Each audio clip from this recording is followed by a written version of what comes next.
Hello friends, welcome back to my YouTube channel. The topic that I am going to discuss today is S1 nuclease enzyme, a very important enzyme which has been used extensively in gene cloning or genetic engineering. In this video, I am going to discuss three important aspects, namely, first, a short introduction to S1 nuclease enzyme. Second, how S1 nuclease enzyme actually works, and third, its application. So without a further delay, let us all go into the details of S1 nuclease enzyme. If you are new to my channel and you have not yet subscribed, subscribe my channel and press the bell icon so that you can get all the latest updates of my new uploads. S1 nuclease. It is a monomeric protein extracted from Aspergillus oryzae.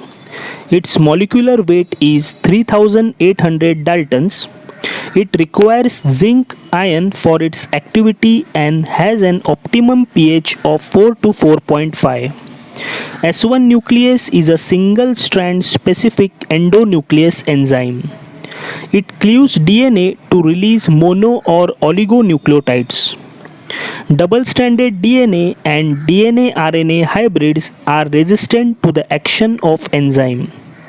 The enzyme also hydrolyzes single-stranded regions in duplex DNA such as loops and gaps. Now let us understand application of S1 nuclease.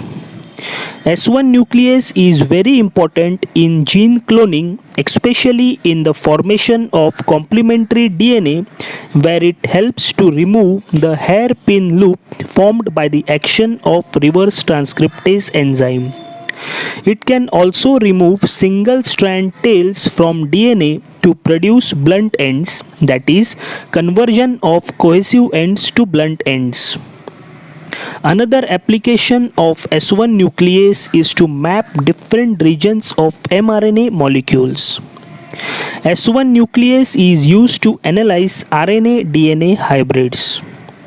S1 nuclease dissection is used as a probe of nucleic acid conformation and in estimation of the amount of hybrid formed between two nucleic acids.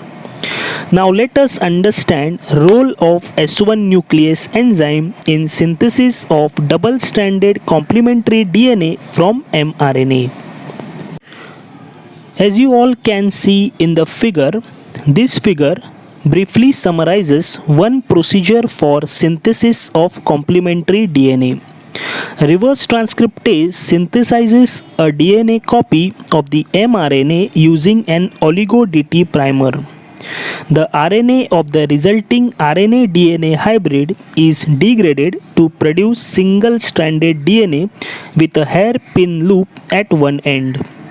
DNA polymerase I then converts this to a double-stranded form, and S1 nuclease nicks the DNA at the points indicated by the two arrows on the left to generate the final DNA copy.